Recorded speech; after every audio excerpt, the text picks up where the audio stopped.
Hello everyone, welcome to the explaining site. आपके लिए हम लेकर आ गए हैं द क्रॉनिकल्स ऑफ नार्निया का दूसरा part, the chronicles of Narnia Prince Caspian. अगर आपने इस फिल्म का पहला पार्ट नहीं देखा है तो आप जाकर उसे देख सकते हैं, हमने उसका लिंक डिस्क्रिप्शन में दे दिया है। वैसे आप ये फिल्म यहाँ से भी देख सकते हैं। चलिए आपके सहूलियत के लिए हम पिछले पार्ट का कुछ रिकैप दिखा देते हैं। पिछली फिल्म में हमने देखा था कि कैसे पीटर, सूजन, एडमंड और लूसी एक अलमारी में घुसते हैं और एक दूसरी दुनिया में पहुंच जाते हैं जिसका नाम नार्निया है। नार्निया में व्हाइट विच का राज था। हमने देखा कि किस तरह भविष्यवाणी के हिसाब से इन चारों भाई बहनों का नार्निया में आना हुआ और ये चारों भाई बहन असलन शेर से मिलकर किस तरह से व्हाइट विच के खिलाफ जंग लड़के जीत हासिल की और पूरे नार्निया को बचा लिया। हालांकि ये लोग लंदन से बिलोंग करते थे, इसीलिए इन्हें नार्निया छोड़कर अपने घर लंदन वापस आना पड़ा। इसके बाद 1 साल बीत चुके हैं और कहानी शुरू होती है एक और एडवेंचर और मिस्ट्री के साथ। इस फिल्म की शुरुआत होती है टेलमरीन साम्राज्य के महल से, जहाँ तेज बारिश हो रही है और सब भाग दौड़ में लगे हैं। यहाँ की रानी ने एक बेटे को जन्म दिया है, ये मिराज का वारिस है। लेकिन इसी के साथ शुरू होती है एक षड्यंत्र की कहानी। मिराज अब षड्यंत्र करता है कि अगर उसका बेटा जीवित रहता है तो कैस्पियन उसके रास्ते का कांटा बन सकता है।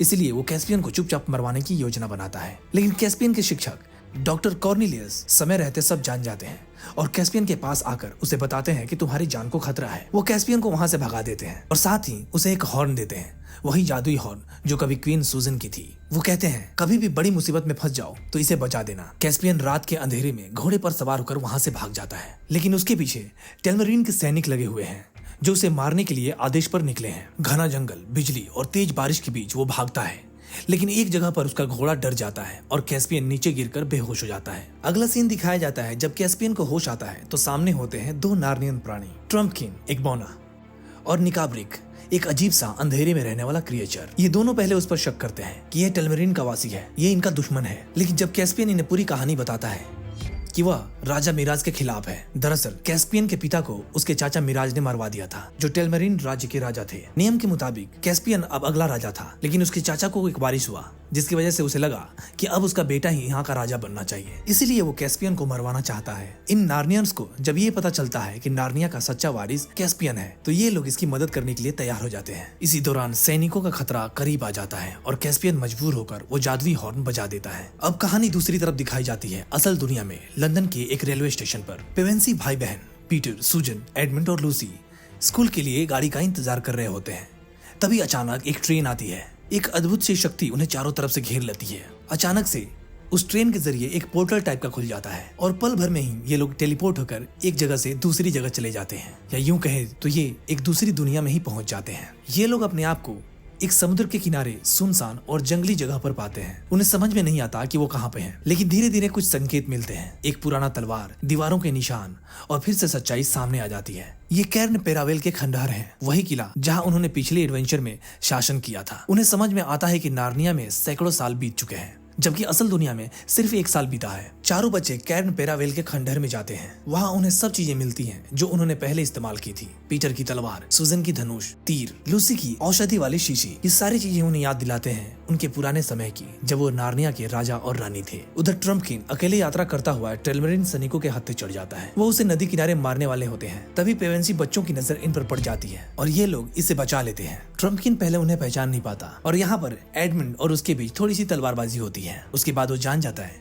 कि यही उसके राजा हैं। यहाँ पे वो थोड़ा सा हैरान भी होता है, लेकिन वो उनके प्रति सम्मान भी दिखाता है। दूसरी तरफ कैस्पियन अब कुछ और नार्नियन प्राणियों से मिलता है जिनमें प्रमुख है रैपीचिप, एक बहादुर चूहा, कुछ सेंटर्स और कुछ बोलने वाले जानवर। ये सब अभी तक छुपकर जी रहे थे क्योंकि टेलमरीन ने नार्नियन सभ्यता को खत्म कर दिया था। लेकिन अब जब उन्हें एक सच्चा राजा दिखाई देता है, प्रिंस कैस्पियन, तो उनकी उम्मीदें जाग जाती हैं। कैस्पियन इन सभी नार्नियन को एकत्र करता है और उन्हें समझाता है कि अब वक्त आ गया है अपने हक के लिए लड़ने का। दूसरी तरफ दिखाया जाता है कि पेवेंसी भाई बहन ट्रम्पकिन के साथ सफर करते हुए जंगल की तरफ बढ़ते हैं और फिर अगले सीन में दिखाया जाता है कि अंततः दोनों ग्रुप आपस में मिल जाते हैं, कैस्पियन और पेवेंसी भाई बहन। यहाँ पर दिखाया जाता है कि शुरुआती मुलाकात में थोड़ी तानातनी होती है, खासकर पीटर और कैस्पियन के बीच, लेकिन वो समझ जाते हैं कि उनका उद्देश्य एक ही है, मिराज को हराना और नार्निया को फिर से आजाद कराना। डॉक्टर कॉर्नेलियस, जिन्होंने प्रिंस कैस्पियन की जान बचाई थी, वो जंगल में छुपते छुपाते इन सब के पास पहुंच जाते हैं। वो उन्हें बताते हैं कि हॉर्न बजते ही पेवेंसी भाई बहन को बुलावा गया था और ये सब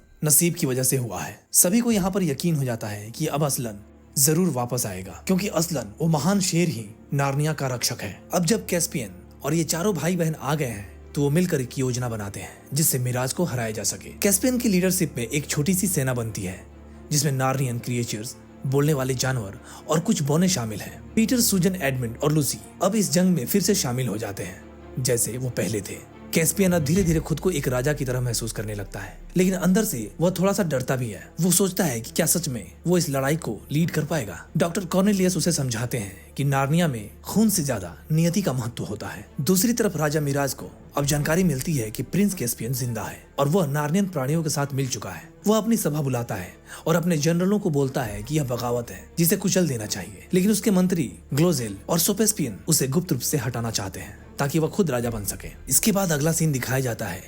एक रात कैस्पियन और पेवेंसी भाई बहन अपनी सेना के साथ टेलमरीन के महल पर गुप्त रूप से हमला करते हैं। यह एक साहसी प्लान है। वो महल में घुसकर मिराज को पकड़ना चाहते हैं ताकि युद्ध की नौबत ही ना आए, लेकिन यहाँ सब योजना के अनुसार नहीं चलता। अंदर जाते ही सैनिकों को शक हो जाता है और वो अलार्म बजा देते हैं और नार्नियन सैनिक फंस जाते हैं। एक बहुत बड़ी लड़ाई होती है और इस लड़ाई में कई नार्नियंस मारे जाते हैं। इधर कैस्पियन अंदर मिराज को मारने जाता है।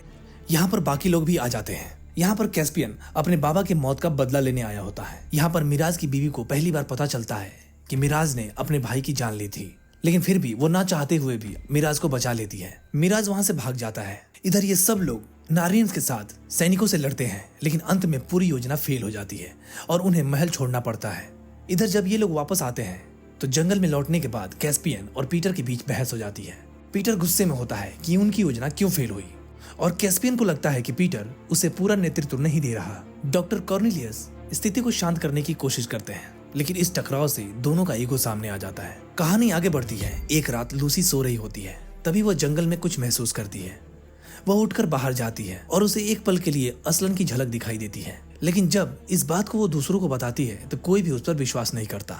लूसी कहती है कि असलन ने उसे बुलाया है और वो चाहता है कि वे सब उसका रास्ता अपनाएं। अगली सुबह लूसी जिद करती है कि वो असलन को ढूंढने के लिए अकेले ही जाएगी, लेकिन फिर सूजन, एडमंड और बाकी सब उसके साथ उसके जिद को मान जाते हैं और उसके साथ जाने लगते हैं। वे सब जंगल के बीचों बीच उस दिशा में बढ़ते हैं जहां असलन को देखा गया था। रास्ता बहुत कठिन होता है, लेकिन लूसी को पूरा यकीन है कि वो सही दिशा में जा रही है। दूसरी तरफ कैस्पियन अपने तंबू में है।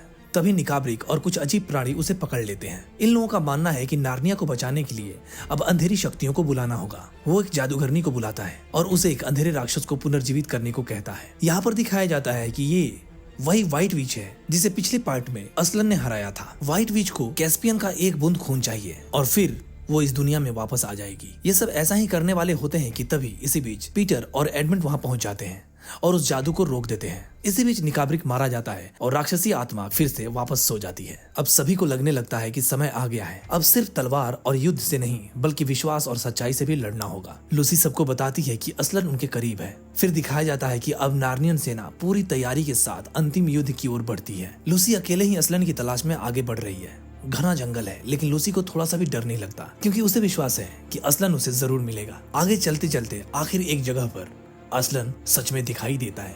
लूसी दौड़कर उससे लिपट जाती है। असलन मुस्कुराता है और कहता है कि तुम्हें पहले आ जाना चाहिए था। लूसी शर्माते हुए कहती है, अगर बाकी सब नहीं मानते तो मैं क्या करती। असलन उसे समझाता है, कभी कभी सच्चे रास्ते पर अकेले चलना पड़ता है। इसके बाद असली जादू अब शुरू होता है। असलन की एक दहाड़ से जंगल में जान आ जाती है।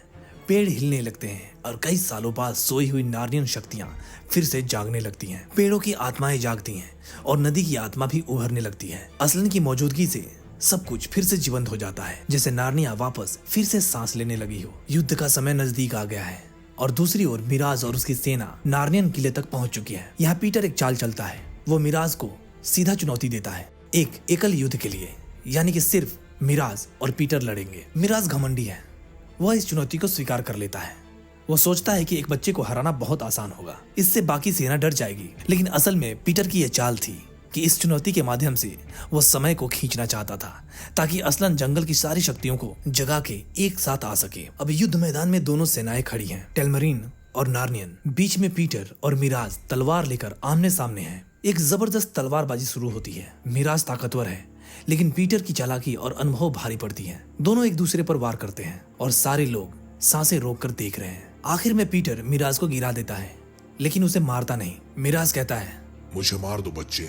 पीटर कहता है कि तुम्हारी जान पर किसी और का हक है। वह तलवार को कैस्पियन को थमा देता है और कहता है कि ले लो तुम्हारा बदला। कैस्पियन भी मिराज को नहीं मारता ताकि युद्ध टल जाए, लेकिन तभी मिराज के दो जनरल ग्लोजेल और सोपेस्पियन साजिश के तहत मिराज की पीठ में पीछे से मार देते हैं और इनका दोष नार्नियन पर डाल देते हैं और वो चिल्लाते हैं कि हमारे साथ धोखा हुआ है। अब बिना कुछ सोचे समझे टेलमरीन की सेना पूरी ताकत से हमला कर देती है और यहाँ पर शुरू होता है एक विशाल युद्ध। नार्नियंस और टेलमरीन सेनाएं आमने सामने भिड़ती हैं। वीर चूहा रेपीचीप अपनी सेना के साथ हमला करता है। सेंटार्स मैदान में दौड़ते हैं और विशाल जीव जोरदार टक्कर देते हैं। एडमंड और सूजन भी अपनी अपनी जगहों से लड़ रहे होते हैं। सूजन अपनी तीरों से सैनिकों को गिरा रही है और एडमंड फिर से तलवारबाजी कर रहा है। टेलमरीन की संख्या बहुत ज्यादा है।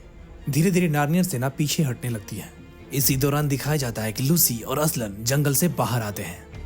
असलन अब पूरी शक्ति में है। वह एक जोरदार दहाड़ लगाता है और पेड़ों को युद्ध में भेज देता है। पेड़ अपनी शाखाओं से टेलमरीन की सेना को जकड़ लेते हैं। असली जादू तो तब होता है जब नदी से एक विशाल जल योद्धा उभरता है, रिवर गॉड। वो पानी से बना विशाल रूप लेता है और टेलमरीन पुल को नष्ट कर देता है। टेलमरीन के बचे कुछ सैनिक डरकर भागने लगते हैं। अब मिराज मारा जा चुका है और टेलमरीन की सेना पूरी तरह से हार मान चुकी है। इसके बाद दिखाया जाता है कि कैस्पियन अब सबके सामने राजा घोषित होता है, नार्निया का असली उत्तराधिकारी। असलन कहता है कि अब माफी और बदलाव का समय है।